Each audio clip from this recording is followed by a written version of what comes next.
Today on NewsWatch, conservative lawmakers are fighting the nuclear deal with Iran. We'll break down what's ahead as Congress gears up to vote on the plan next week. Plus, sending a warning.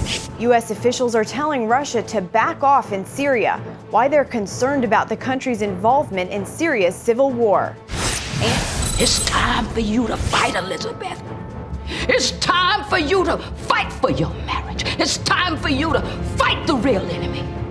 We're sitting down with one of the actresses from the movie The War Room.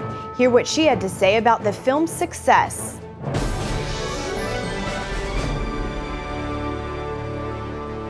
Thanks for joining us for CBN NewsWatch. I'm Caitlin Burke. In 1 week, Congress must take action on the president's nuclear deal with Iran. As the vote gets closer, both sides are applying pressure. White House correspondent Jennifer Wishon reports. Members of Congress are debating what many consider the most important vote of their careers. The deal President Obama struck with Iran to curb its nuclear program has also spread into the 2016 presidential campaign. Nobody is going to mess with us. In a rare move, GOP hopefuls Ted Cruz and Donald Trump joined forces on Capitol Hill to fight the deal. This Iranian nuclear deal is catastrophic. The deal gives Iran hundreds of billions of dollars in relief from economic sanctions. Cruz says lawmakers who support it will have blood on their hands. The Obama administration will become, quite literally, the world's leading financier of radical Islamic terrorism. In his own unique way, Trump kept his remarks more general. We are led by very, very stupid people. Very, very stupid people. He agreed with Cruz that the nuclear deal should have included freedom for Americans, such as Pastor Saeed Abedini, jailed in Iran. If I win the presidency, I guarantee you that those 4 prisoners are back in our country before I ever take office. Iran is beating its chest this week. Ayatollah Khamenei predicting Israel will cease to exist in 25 years. He also says Iran is done negotiating with the great Satan, the United States. The big Iranian nation ousted this great Satan, he said. In a major victory for President Obama, more than enough senators have announced they'll support the deal. Still, opponents of the plan have launched a major lobbying campaign this week in hopes of changing minds. The vast majority of Americans are convinced the deal is bad. A new poll shows just 21% approve of it.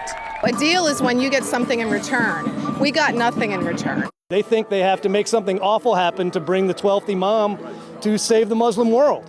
A nuclear bomb would be a great way to get that started, and we're afraid that's exactly what they're up to.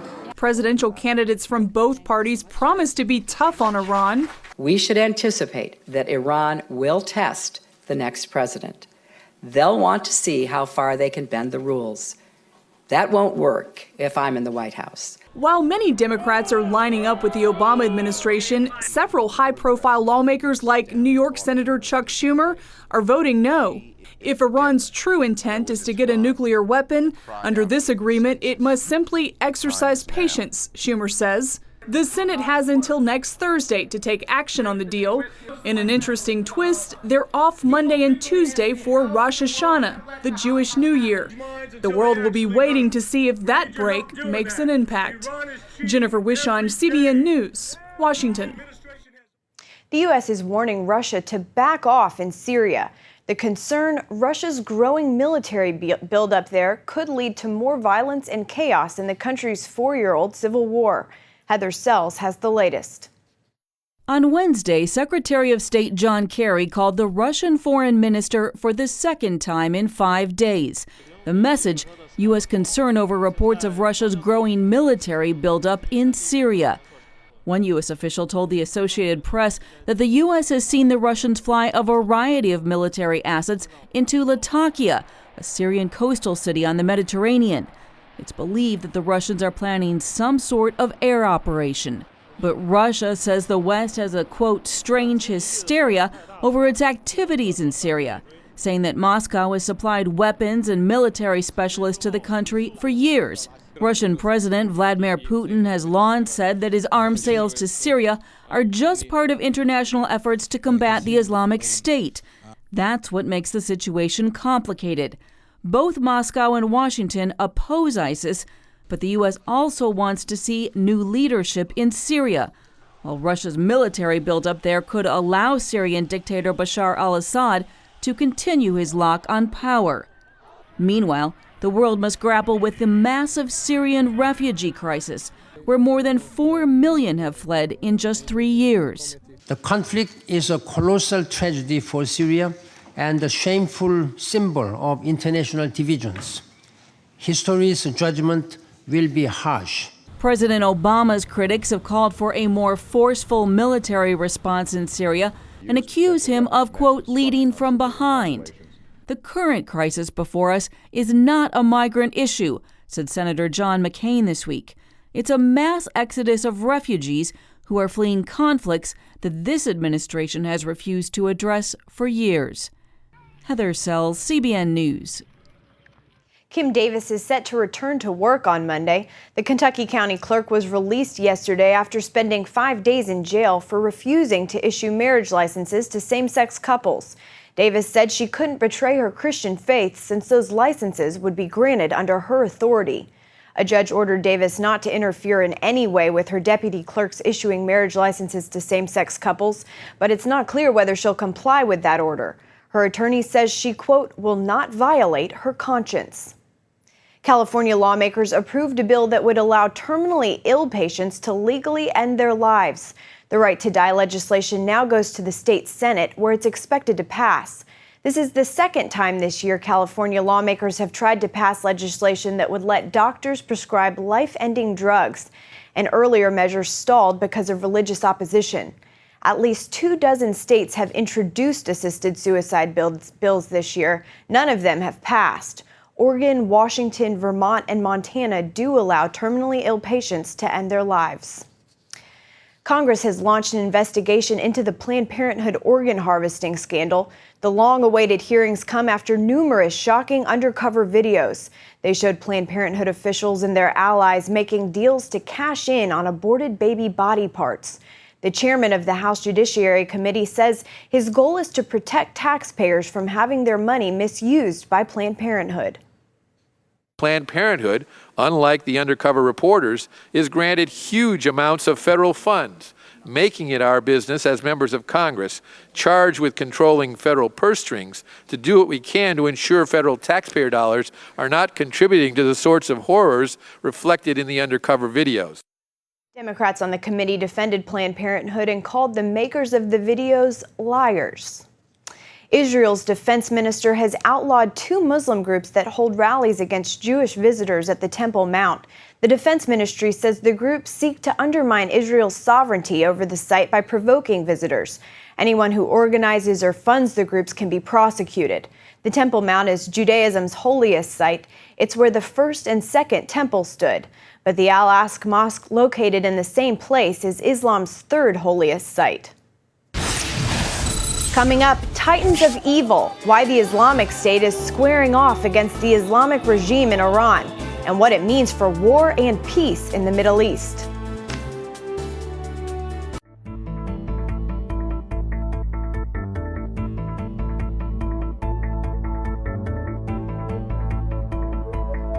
The Middle East is the deadliest, most brutal region in the world, and now it faces a new threat: the Shia Muslims of Iran against the Sunni Muslims from the butchers of ISIS. While they hate each other, these two kingpins of terror share common enemies. And as Eric Stakelbeck reports, that has major implications for America and her allies in the region. One side leads chants of death to America and calls the United States the Great Satan. The other beheads American journalists and calls on Muslims to attack the U.S. homeland. Iran's leaders and ISIS have much in common: hatred for Israel in the West and a desire to spread extremist Islam worldwide top the list. Yet Iran and its proxy Hezbollah are now fighting ISIS in Iraq and Syria. It's the main battleground in a growing war for regional supremacy between Sunni and Shia jihadists. If you look at the Middle East today, you could be excused for being really confused. because we have Sunni jihadis on one side who don't like the West, but are also fighting Shia jihadis on the other side who also don't like the West, but they really don't like each other. The Washington Institute's Matthew Levitt has worked as an analyst for the FBI and the Department of Treasury. The Shia and the Sunnis now are very much at loggerheads, and they may share hatred of Israel. They may share hatred of the West, certainly suspicion of the West, but this sectarianism is the dominant issue right now. The main battleground right now for this intra-Islam conflict is Syria. On the Sunni side, there are ISIS, Al-Qaeda, and other terrorist groups. These groups, who've also been known to battle each other, have been supported to varying degrees by Sunni governments in the region, like Turkey and Saudi Arabia. On the Shia side are Iran and its proxy Hezbollah, both of whom are propping up the regime of Syrian dictator Bashar al-Assad. This Sunni-Shia conflict is also raging in Iraq, Lebanon, and Yemen. Levitt says the nuclear deal recently struck by the Obama administration with Iran has only heightened tensions. People in the region are also very concerned about an Iran deal, which appears to some to be embracing and legitimizing the Islamic Republic of Iran, despite its ongoing acts of terrorism and support for terrorism and its adventurism in the Middle East. Sunni Muslims comprise roughly 85% of the world's Muslim population, while Shiites make up only about 15%. The two sides split in the 7th century because they disagreed over who should succeed Islam's prophet Muhammad. Shias felt it should be someone from Muhammad's direct bloodline. Sunnis disagreed. They have frequently been in conflict ever since and differ in certain areas in their interpretation of Islam. The hostility can run deep. Sunni ISIS, for example, considers all Shiites apostates who must be killed.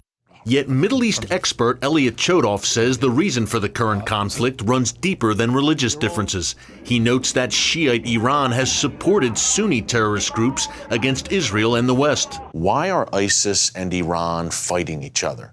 Because look, they both hate America, they're both jihadist entities. Why are they fighting each other? The simple answer is power. Chodoff told CBN News that Iran and ISIS both want to dominate the region and are standing in each other's way. In many ways, it's classical fascism.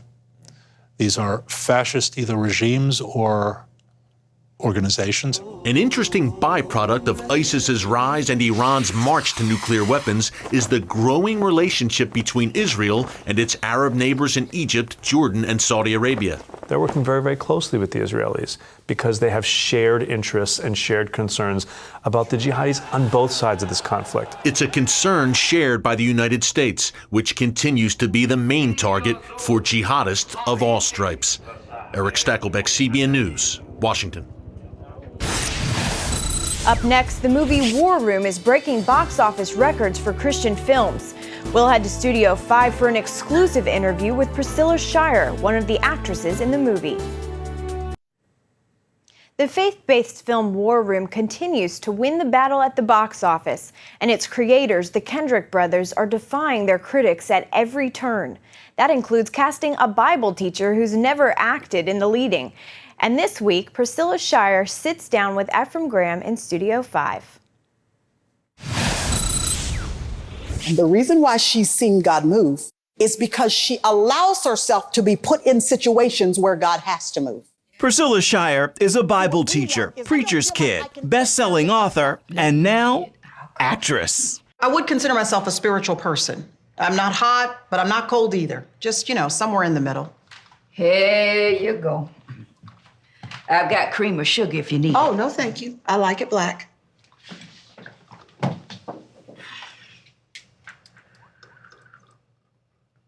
Miss Clara, you like your coffee room temperature? No, baby, mine's hot. She stars in the hit film War Room. You are acting from minister, mother, wife, now acting. Yes, this is something you wanted to do? Well, it's something that I guess I didn't not want to do. It just wasn't it wasn't even in my thought process or my line of thinking as something that the Lord would allow me to do. So it's just been a gift and a privilege to be able to do something so random and adventure-filled, Yeah. Some things I was curious about, especially being a novice. You can pull the tears. It seemed like that. I mean, and real. It's time for you to fight, Elizabeth. It's time for you to fight for your marriage. It's time for you to fight the real enemy. How'd you do it? Well, I did have to work on it a lot. I will tell you how I started practicing when they told me that I was doing the role and that I would need to pull a lot of emotion. If my husband and I were driving somewhere, for example, so I had some time to kill and I'm in the passenger seat, my goal would be to sit over there and to work on crying. So at any point, at any given moment, my husband would look over and go, "What is wrong?" I'm like, "Oh, nothing. I'm just practicing." Very good. So I just worked on it as much as I could. And I did have to learn, though, well, let me just say this. I have a brand new appreciation for actors that they win awards for this. And I mean, it is a craft. It is a lot of work. And one thing that occurred to me well into the filming process was that if you waste all your tears in that wide shot, when they come around to do your single, you are a dry well and you don't have anything left. So you kind of have to be a little choosy with when you're going to spill tears and how much tears and all of that, because you don't want to use them all up before they get your... Gotcha. Yeah. That makes sense. That makes a lot of sense. Yeah, I know.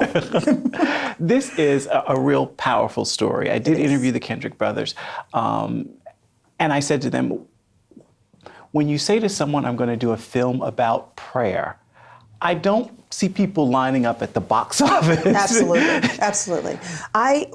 One of the many things I appreciate about the Kendrick brothers, beyond their integrity, their character, their desire to really see people edified and God's name glorified. Beyond that, what I appreciate about them is their ability to take these high-level, in-the-clouds concepts like prayer and to pull them down into grassroots, practical, real-life circumstances so that the regular blue-collar Joe Blow, regular housewife, kids everywhere, diapers, she can walk into the theater and go, "Oh, that's me," and still get the message of this bigger picture principle. They're able to do that artfully, and that's what I appreciate about them.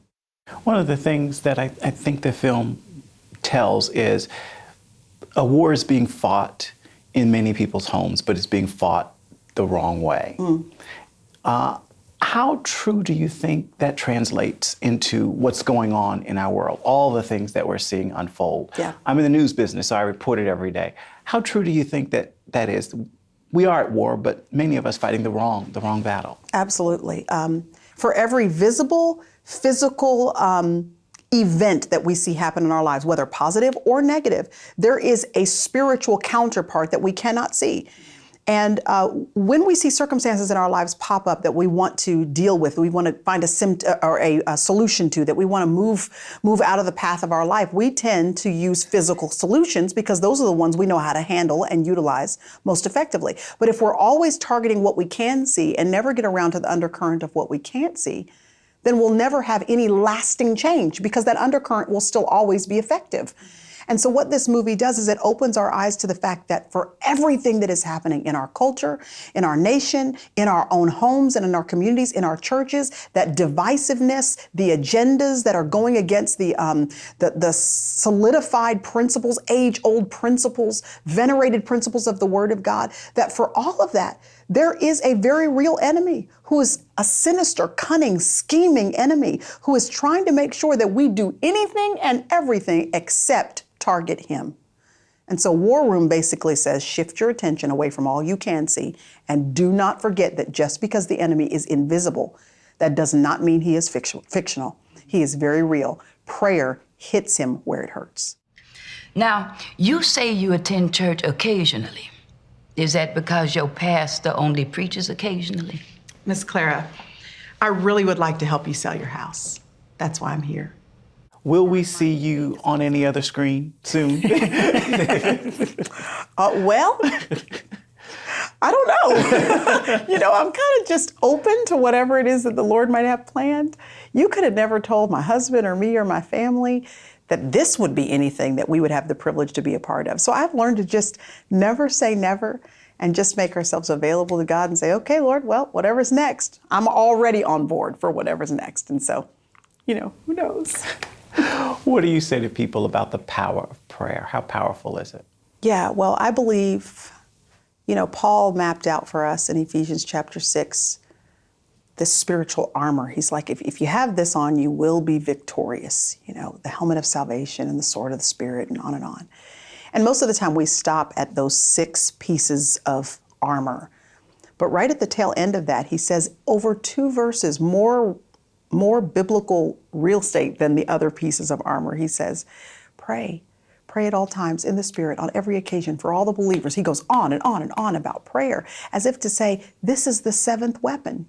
And this 7th weapon is the one really that infuses the other 6 with this power that they need to actually be effective in battle.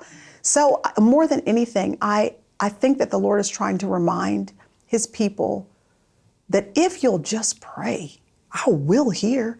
I will heal the land. Prayer is the key he has given us to unlock all the power of heaven so that he's just waiting to release it, but somebody's got to use the key. And so if we'll use that key, he will unleash all of his power and his glory, and his presence will be known and felt not only in our homes, but in our world. In health news, half of all adults in the U.S. have diabetes or pre-diabetes. A new study finds that 12 to 14% of adults were diagnosed with diabetes in 2012, the latest year for which statistics are available. Most of that is type 2 diabetes, which is linked to obesity and a lack of physical activity. And another 40% of Americans have pre-diabetes, which means they have high blood sugar levels that could lead to full-fledged diabetes. The good news, studies have shown that changes in your lifestyle can delay or prevent diabetes. That's it for now on CBN NewsWatch. You can find more of our exclusive coverage of the issues you care about most at cbnnews.com. Join us next time. Have a great day.